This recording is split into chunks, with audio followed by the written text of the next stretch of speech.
So Trump is betting Canada has nowhere else to go. The trade map says otherwise. The tariff strategy rests on one assumption: Canada may complain, retaliate, and delay, but eventually geography will force it back. 71.7% of Canadian merchandise exports still went to the United States in 2025. That is enormous dependence. But it was 75.9% 1 year earlier. Canada's westbound oil corridor can now move 890,000 barrels a day. Along Canada has begun shipping directly to Asian markets. Ottawa has committed $6 billion to trade and Arctic infrastructure, designed to move goods toward the Pacific, the Atlantic, and the North. And Canada already has trade agreements reaching Europe and the major economies of the Indo-Pacific. According to Statistics Canada, exports to countries other than the United States rose 17.2% in 2025. That is not economic separation. It is the beginning of bargaining power. Warren Buffett supplied the lens before this map was fully visible. Trade should not be a weapon, he told Berkshire Hathaway shareholders. The reason is not sentimentality. A weapon forces the target to defend itself. And once the target spends real money building an escape route, the old relationship does not simply return when the weapon is lowered. The map has 4 exits: west through Vancouver, Prince Rupert, Trans Mountain, and Kitimat, east through Montreal, Halifax, St. John, and the European market opened by CETA. Across the Pacific through the CPTPP, Japan, South Korea, Australia, Singapore, Vietnam, and soon the United Kingdom under Canada's ratified accession arrangements. North through critical minerals, dual-use Arctic infrastructure, and allied defense supply chains. None of those routes can replace the United States tomorrow. Together they can make the next American threat less decisive than the last one. When you see what 7%, 890,000 barrels a day, and $6 billion look like on the same map, you will understand why the assumption of Canadian helplessness may become one of the most expensive errors in modern American trade policy. Hit subscribe because the next phase of this conflict will be decided by infrastructure, not speeches. Let me walk you through how we got here, because Canada's options did not suddenly appear when the tariffs arrived. They were built slowly, unevenly, and often for reasons that had nothing to do with Donald Trump. Geography made the United States Canada's natural market. A rich population sat directly beside Canadian farms, mines, factories, forests, and oil fields. Railways ran south. Pipelines ran south. Automotive plants were designed as a single cross-border system. For decades, the efficient choice was also the obvious choice. That efficiency produced extraordinary integration, but it also produced concentration. A 2025 Global Affairs briefing described Canadian trade as among the least diversified in the world. Statistics Canada estimated that roughly 1.8 million Canadian workers were employed in industries where at least 35% of jobs depended on American demand. In manufacturing, about half of production was sold abroad, and roughly 80% of those manufactured exports went to the United States. This is the vulnerability behind every tariff threat. It is not theoretical.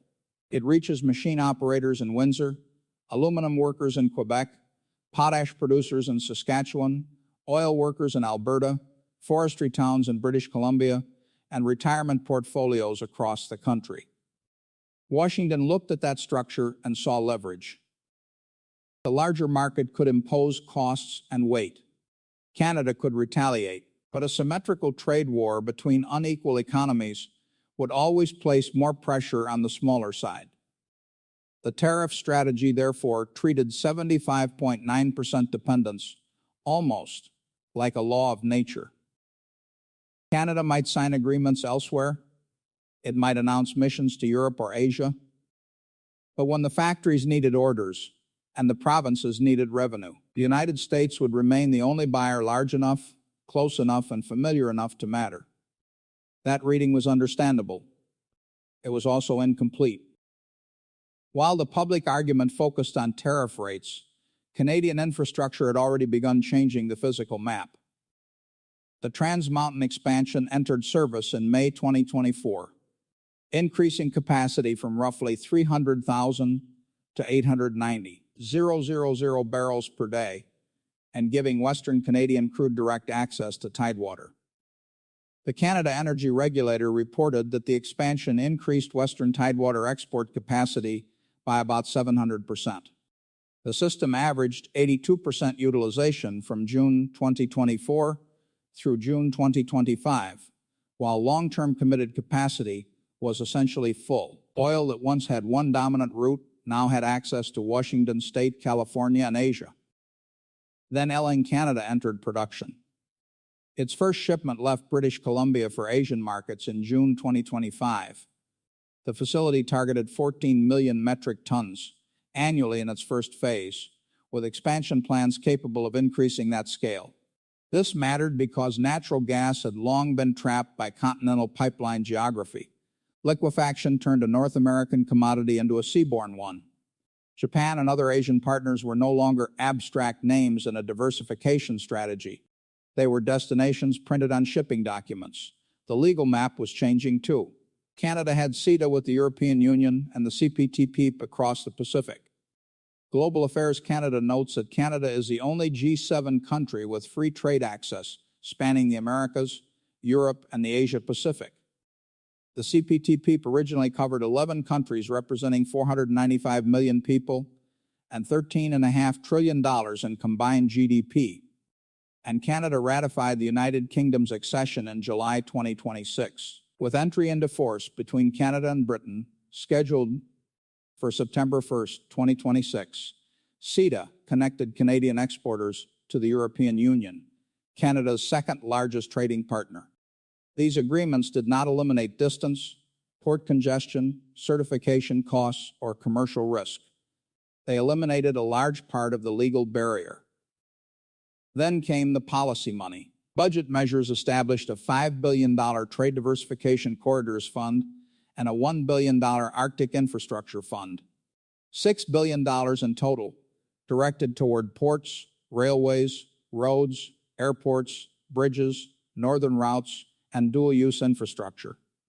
The government projected that broader trade enabling infrastructure investments could raise GDP by as much as $21 billion. A strategy that had once depended on diplomatic missions was being translated into concrete, steel, track, terminals, and loading capacity. By the end of 2025, the United States still received 71.7% of Canadian merchandise exports, but the fall from 75.9% was a signal. According to Global Affairs Canada's 2026 State of Trade Report, Indo-Pacific goods and services exports grew 6%, or $5 billion in 2025, supported heavily by crude oil, moving through the new Western capacity. This was the point where a political slogan became a logistical reality. Canada had not escaped dependence. It had started constructing alternatives that could survive changes of government. And then, inside Ottawa, the map stopped being a presentation and became a negotiating doctrine. What follows is a cinematic reconstruction based on official trade data, published infrastructure plans, regulatory reports, and the decisions that emerged from Ottawa. It is not a leaked transcript, and the dialogue is not presented as verbatim fact. But the strategic choice it depicts is visible in the public record. The room is on an upper floor of a federal building in Ottawa. It is after sunset. The blinds are partly open, and the glass reflects the fluorescent light back into the room. A rectangular table fills most of the space. Coffee sits untouched beside folders marked Energy, Manufacturing, Agriculture, Europe, Indo-Pacific, and Arctic. At the far wall is a digital map of Canada and the northern United States. At first, nearly everything on the screen runs south. Oil lines descend from Alberta. Auto corridors cross between Ontario and Michigan. Electricity flows into New York and New England. Rail routes converge on Chicago. Forest products move toward American construction markets. Potash moves toward American farms. The visual is almost overwhelming. It explains without a speech Why Washington believes Canada has no options. An official at the end of the table changes the display. The southern routes fade from bright red to gray. New lines appear. One begins near Edmonton and travels 1,180 kilometers toward Burnaby. At the coast, it opens into 3 marine berths. A number appears beside it, 890,000 barrels per day. The line then divides across the Pacific toward California, China, Japan, South Korea, Singapore, and other markets. According to the Canada Energy Regulator, the expansion nearly tripled the pipeline's capacity and raised Western tidewater export capacity about 7-fold. The committed portion is backed by long-term take-or-pay contracts. That means shippers have not merely expressed interest. They have reserved capacity and accepted payment obligations extending far beyond one election cycle. Another line appears farther north, from the gas fields toward Kitimat. It ends at the Ling Canada terminal. A tanker icon moves west. The screen displays June 2025, first shipment. Then 14 million tonnes annually. The map is no longer showing a proposal. It is showing an operating export system reaching Asian customers directly. A third layer appears over the ports. Vancouver and Prince Rupert face the Indo-Pacific. Montreal, Halifax, St. John, Quebec, Sept-Les, and Belledune face the Atlantic. Transport Canada's reporting shows Vancouver's container throughput rising 1% in 2024 and Prince Rupert's rising 5%, while the eastern ports remained essential gateways to Europe, the Mediterranean, and routes beyond the Atlantic. The West is not one port. The East is not one port.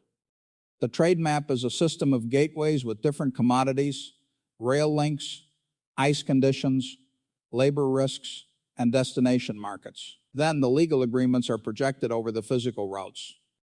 Europe turns blue under CETA.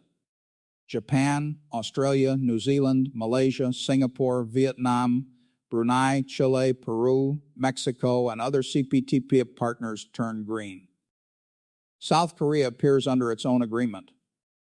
The United Kingdom flashes as an additional CPTPP connection scheduled to enter into force for Canada on September 1, 2026. The officials in the room are not pretending that an agreement creates a customer. It does something more basic. It reduces the tariff and regulatory distance between Canadian goods and a potential customer, making the physical corridor economically usable. The chair asks for the American share. 75.9% appears first. Then it changes to 71.7%. No one celebrates. 4.2 percentage points does not erase dependence. It does not rescue every factory. It does not replace the speed of a truck crossing Detroit with the cost of a ship crossing the Pacific. It does not change the fact that 1.8 million Canadian workers were connected to industries deeply exposed to American demand.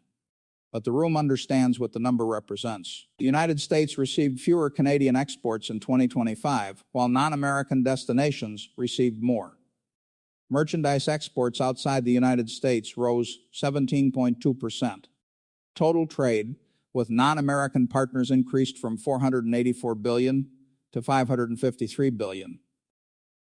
The map is moving before the diplomatic settlement has arrived. A fourth display opens. It is not a conventional trade route. It shows mines, processing sites, all-season roads, airstrips, ports, and power lines across northern and remote regions. Canada's critical mineral strategy lists nearly 140 planned or proposed mining projects from 2024 to 2034, representing $117.1 billion in potential investment, with about $72.4 billion tied to projects extracting or processing critical minerals. In March 2026, the government announced 30 partnerships intended to unlock $12.1 billion in projects with 12 allied partners, bringing the broader mobilization figure to $18.5 billion. The resources are not ordinary commodities. They touch batteries, aerospace, communications, advanced manufacturing, and national defense. Now the $6 billion number appears. $5 billion for trade corridors, $1 billion for Arctic infrastructure, ports, rail, roads, airports, deep water access, dual-use installations. The phrase trade diversification sits beside Arctic sovereignty. That pairing changes the room. This is no longer only about replacing an American buyer. It is about creating the capacity to move strategic goods to multiple allied buyers while strengthening the physical presence required for northern defense. The climactic question is placed on the screen: what happens if the United States closes one route? There is silence. 5 seconds. Then 10. The map answers before anyone speaks. The southern route is still the largest, fastest, and most profitable, but it is no longer the only route carrying real volume. The Pacific Line is operating. The Ling Line is operating. CETA is operating. CPTPP is operating. The United Kingdom accession is scheduled. The $6 billion corridor program is funded. Critical minerals partnerships are being signed. The number has already moved from 75.9% to 71.7%. A hand reaches toward the table and turns over a page marked retaliation. Beneath it is another page marked optionality. That is the shift. Canada cannot overpower the United States. It can make American pressure produce diminishing returns. It can preserve the U.S. market wherever the economics remain rational, while ensuring that the next tariff does not place the entire country against one wall. The doctrine is not to abandon the South. It is to make the West, East, and North credible enough that Washington can no longer negotiate as though the South is the only direction on the compass. The room remains quiet because the people around the table understand the cost. Every new port expansion competes for public money. Every overseas contract carries freight risk. Every mine faces permitting, power, labor, indigenous consultation, and environmental obligations. Every lane cargo enters a volatile global market. Every diversification project can fail. But one image now dominates the wall: 890,000 barrels a day moving west, while 71.7% replaces 75.9%. The map does not prove Canada is independent. It proves independence is no longer imaginary. And the first people forced to react were not politicians. They were companies allocating capital. The aftermath unfolded in boardrooms, shipping schedules, and procurement offices, rather than one dramatic market crash. Canadian exporters began separating two questions they had previously treated as one: where is the best customer today, and where must the second customer be tomorrow? According to Statistics Canada, tariff announcements in 2025 were followed by a 15.7% drop in goods exports to the United States in April, while imports from the United States fell 10.8%. By year-end, nominal exports to the United States remained 11.1% below March 2025 levels and 16.7% below December 2024 levels. The shock was real. So was the adjustment. Energy moved first because the infrastructure already existed. Trans Mountain's 890,000 barrel capacity provided a route that did not require a new continental negotiation. LNG Canada's Asian shipments provided another. Global Affairs Canada reported that added energy export capacity cushioned part of the decline caused by tariffs and uncertainty. That is the first economic translation of the map. An alternative does not need to replace every lost sale. It needs to keep a shock from becoming a collapse. The public numbers then began reinforcing the strategic narrative. Canada's U.S. export share fell to 71.7%. Non-U.S. merchandise exports increased 17.2%. Trade with non-American partners reached $553 billion. Indo-Pacific exports of goods and services rose by $5 billion in 2025. These figures did not mean every sector was winning. Motor vehicles and parts remained exposed. Manufacturers still depended heavily on U.S. demand, but investors could now see measurable volume following the new routes. Washington's problem was subtle. The tariff threat could still hurt Canada immediately, yet each use increased the political case for the $6 billion infrastructure program. Each disruption strengthened the argument for a European contract, a Pacific buyer, an LNG expansion, a critical minerals partnership, or additional port capacity.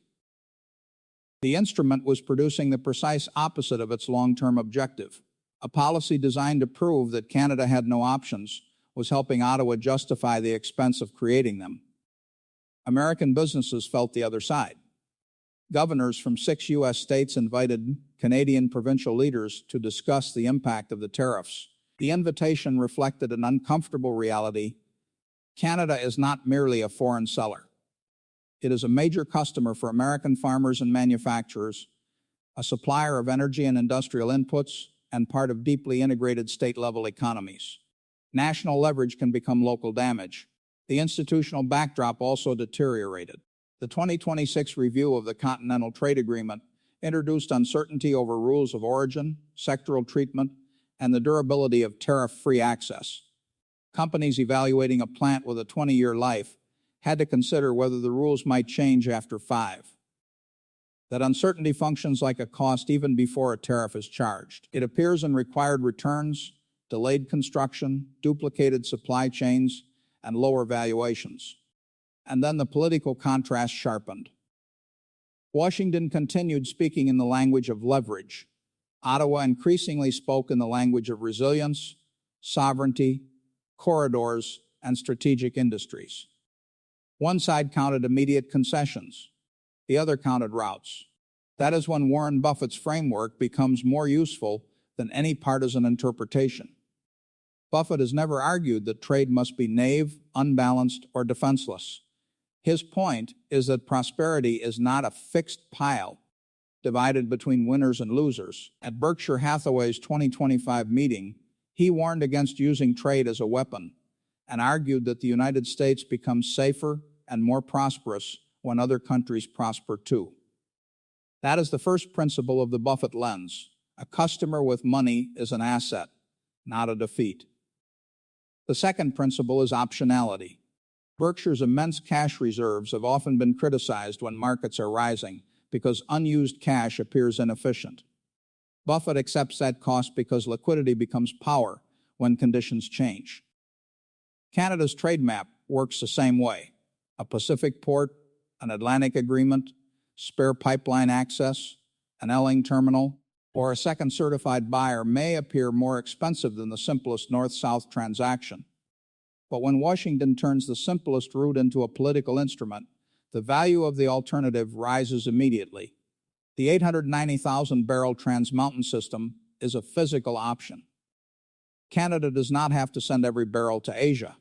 It has the ability to do so. Long-term take or pay commitments transform that ability into commercially backed capacity. Along Canada is another option. 14 million tons annually does not replace the American gas market, but it creates a separate price relationship with Asia.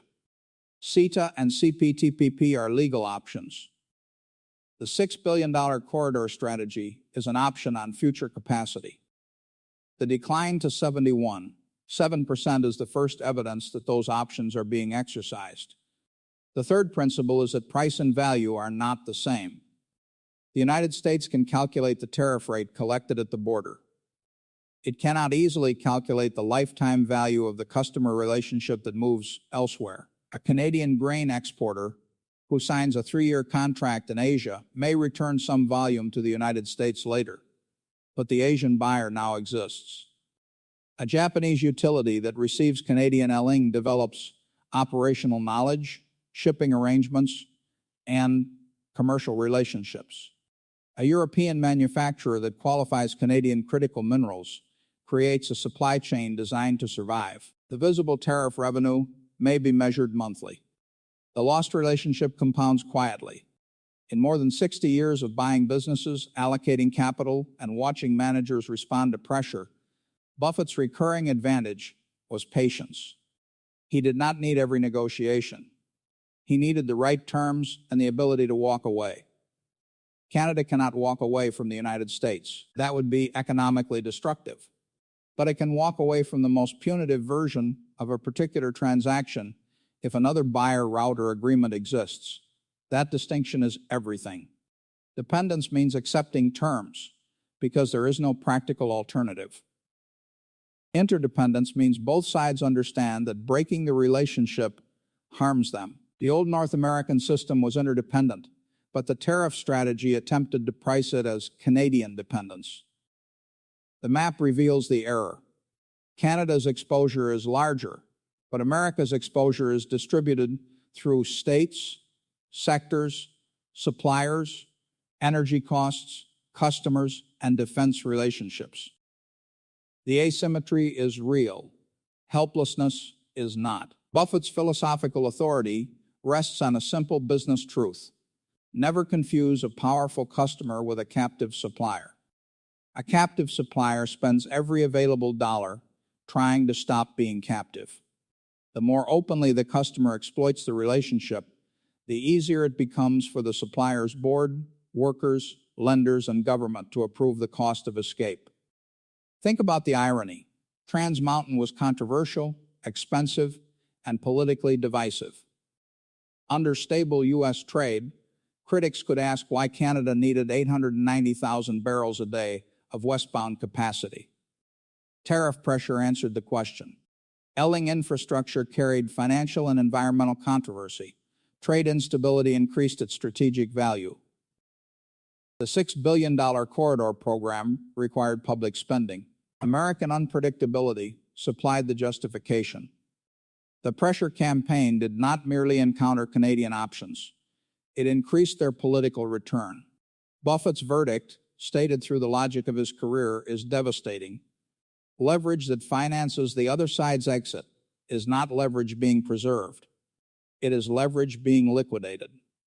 And the consequences now extend beyond trade. The first consequence is permanent supply chain redirection. The Trans Mountain system will not shrink back to 300,000 barrels a day because a future White House changes its tone. The marine terminal will not remove its berths. Along Canada will not forget how to load a tanker. Canadian exporters that complete European or Asian certification will not discard that access. The $6 billion invested in trade and Arctic infrastructure will become concrete assets with operating lives measured in decades. Physical capacity creates institutional memory. The second consequence is pressure inside American states. Michigan and Ontario share an auto ecosystem. New York and New England rely on Canadian energy. Midwestern farmers sell into Canada. American construction depends on Canadian lumber, aluminum, and other inputs. When the federal government increases cross-border friction, the cost does not remain in Ottawa. It appears in factory schedules, farm income, municipal tax bases, consumer prices, and pension funds. The political coalition for pressure can weaken as the invoices become local. The third consequence is a change in retirement risk. Viewers between 45 and 75 may not own a Canadian export company directly, but they own index funds, insurers, banks, railways, utilities, industrial companies, and consumer businesses exposed to trade costs. A one-day market decline is visible. The larger danger is lower long-term productivity as companies duplicate inventories, reroute shipments, and delay plants. The $6 billion Canada spends creating redundancy is mirrored by private spending across both countries. Redundancy improves resilience. It also costs money that cannot be used elsewhere. The fourth consequence is defense. NORAD is a binational command responsible for aerospace warning, aerospace control, and maritime warning. Five Eyes intelligence cooperation links Canada, the United States, the United Kingdom, Australia, and New Zealand. Arctic defense depends on infrastructure, communications, surveillance, airfields, ports, roads, fuel, minerals, and industrial capacity. Canada's $1 billion Arctic Infrastructure Fund explicitly supports dual civilian and military uses. Trade corridors and defense corridors are beginning to overlap. This creates both strength and risk. Better northern infrastructure can reinforce continental defense. But if economic pressure convinces Canada that strategic dependence itself is dangerous, Ottawa will seek more sovereign control over procurement, processing, logistics, and partnerships. critical minerals agreements with 12 allied partners, $18.5 billion in mobilized projects, and nearly $117.1 billion in planned or proposed mining investment form, part of that recalculation. Canada can remain inside the American alliance while reducing the number of strategic systems controlled entirely through the American market. The fifth consequence is international signaling. Japan sees Canadian crude and Ling arriving through Pacific routes. Europe sees CETA linked to Atlantic ports and critical minerals supply. The United Kingdom gains another treaty pathway through the CPTPP. Australia and New Zealand sit inside both the CPTPP and Five Eyes. South Korea has its own Canadian trade agreement and a growing investment relationship. Each partner sees that Canada is not choosing one replacement patron. It is building a portfolio. That portfolio approach is what makes the map difficult for Washington to defeat. A single alternative can be pressured. A Chinese pivot could be countered through security arguments. A European pivot could be constrained by distance and regulation. An Asian energy strategy could be limited by port capacity. But Canada is spreading the adjustment across routes, commodities, agreements, and alliances. Each element is incomplete.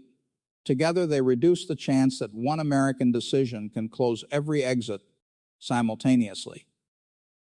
Adversaries benefit from the friction, even when they receive no Canadian contract. Russia benefits when NORAD partners spend political attention arguing about tariffs rather than Arctic surveillance.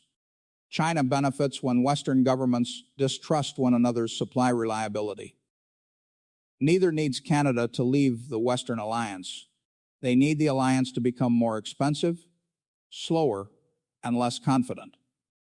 This is the devastating irony at the center of the trade map. A strategy presented as national strength can weaken alliance efficiency.